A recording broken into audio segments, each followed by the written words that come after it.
Welcome students to my channel Biology with Vishwajit. Here we are going to start a new chapter of class 12 biology, that is human reproduction. Yeah, it's going to be pretty interesting, you know. So before going into detail, first we'll introduce the chapter. We'll introduce the human reproduction.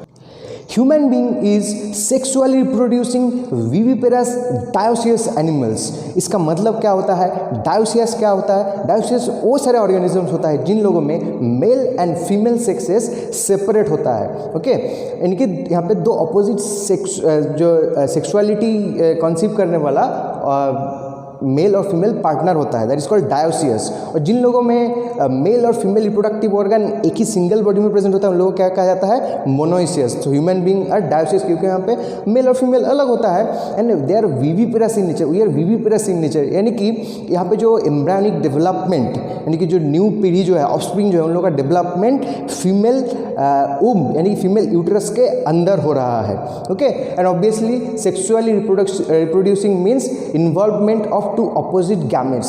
Sperm and ovum का fusion होगा, उसके बाद zygote production के माध्यम में new पीढ़ी, new offspring, new individuals produce होने वाला है. ओके, अब पहले हम लोग देख लेते हैं कि ह्यूमन जो रिप्रोडक्टिव जो इवेंट्स है वो कैसे कैसे होता है. Human reproductive events separated into 6 different events. Total 6 different event में स्टेप वाइज होते रहता है. First step is known as gametogenesis. Gametogenesis means the formation of male and female gametes.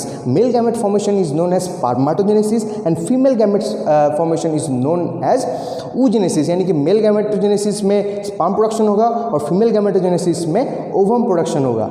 Second step is insemination. Insemination means of successful gamete formation के बाद gametes को successfully meet कराने के लिए दोनों गैमेट को एक दूसरे के आसपास में लाना है. आसपास में लाने के लिए मेल गैमेट तो मोटाइल होता है यानी कि स्पर्म चल सकता है, और फीमेल गैमेट स्टेबल होता है यानी कि स्टेशनरी होता है, वो तो चल नहीं सकता, नॉन मोटाइल होता है. तो मेल गैमेट को जिस प्रोसेस से फीमेल गैमेट तक लाया जाता है, okay, this process is known as insemination. यहाँ पे क्या किया जाता है? मेल के द्वारा जो स्पर्म है उसको इजैकुलेट किया जाता है फीमेल का रिप्रोडक्टिव ट्रैक्ट के अंदर.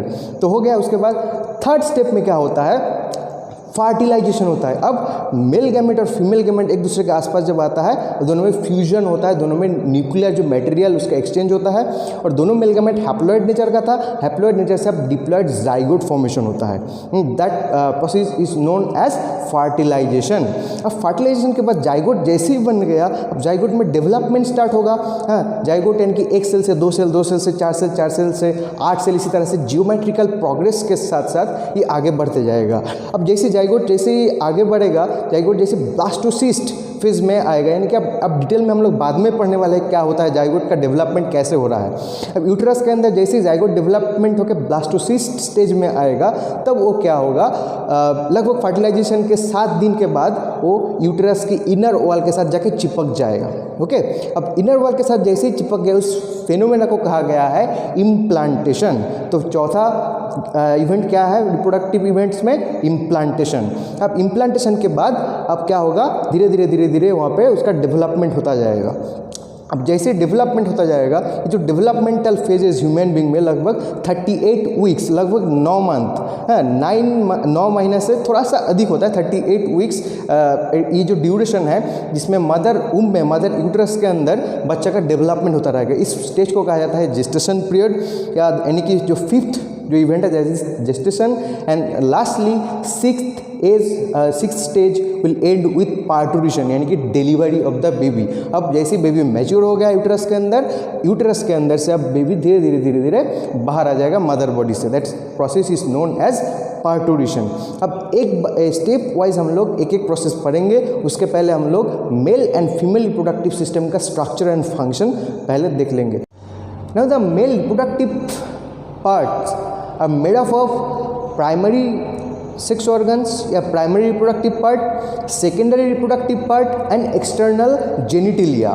अब प्राइमरी रिप्रोडक्टिव पार्ट यानी कि प्राइमरी मतलब जो मुख्य होता है, जो directly related to production of sperm, that is a pair of testis. यानी कि मेल्स में 2 टेस्टिस होता है, which descends into scrotal sac और स्क्रोटम या स्क्रोटल सैक नाम का एक स्किनी सैक के अंदर ये दोनों प्रोटेक्टेड रहता है बॉडी के एब्डोमिनल कैविटी से बाहर की तरफ। ओके, बॉडी का जो लोअर जो पोर्शन होता है that is known as abdominal cavity. Lower portion में जो कैविटी होता है, अब एब्डोमिनल कैविटी के बाहर की तरफ क्यों रहता है ये टेस्टिस, यानी कि स्क्रोटम सैक के अंदर?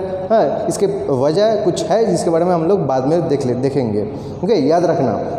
सेकेंडली, सेकेंडरी रिप्रोडक्टिव पार्ट्स, उसमें क्या होता है? उसमें रहता है कुछ डक्ट, यानी कि 2 पाइपलाइन होता है, 1 pair of pipeline each starting from 1 testis. हर एक टेस्टिस से निकला हुआ एक करके पाइपलाइन होता है और कुछ ग्लैंड्स होता है। अब ये पाइपलाइन में जो एक कंटिन्यूअस जो पाइप है टेस्टिस से, दोनों टेस्टिस से निकला हुआ 2 पाइप, इसका अलग अलग पोर्शन है और पोर्शन का अलग अलग नाम भी है, जैसे कि vasa efferentia, rete testis, epididymis, vas deferens and ejaculatory duct. तो क्या क्या है? Vasa efferentia, rete testis, epididymis, sperm duct और vas deferens and lastly ejaculatory duct. Okay, अब इसमें से वास डिफरेंस या स्पर्म डक्ट और इजैकुलेटरी डक्ट टेस्टिस से बाहर होता है और बाकी सारे जो पोर्शन यानी कि रेटिटेस्टिस, वासा इफरेंसिया और एपिडिडाइमिस टेस्टिस के अंदर होता है। और जो ग्लैंड्स, एक्सेसरी जो ग्लैंड जुड़ा हुआ है, उसमें क्या क्या रहता है? 1 pair of seminal vesicle, 1 single prostate gland and 1 pair of Cowper's और बाल्बो यूरेथ्रल ग्लैंड। तो ये 3 तरह का ग्लैंड एसोसिएटेड होता है मेल रिप्रोडक्टिव ऑर्गन्स के साथ। And lastly the external genitalia, जो कि ओवी एब्डोमिनल कैविटी से बाहर की तरफ रहता है, स्क्रोटम सैक के ऊपर रहता है, that is known as penis, जो कि स्पर्म डिलीवरी का काम करता है। Okay, not only sperm, it also deliver urine and sperm simultaneously outside the body. Okay, अब डिटेल जो स्ट्रक्चरल ऑर्गेनाइजेशन है मेल रिप्रोडक्टिव पार्ट का, उसके बारे में हम लोग देखने वाले हैं।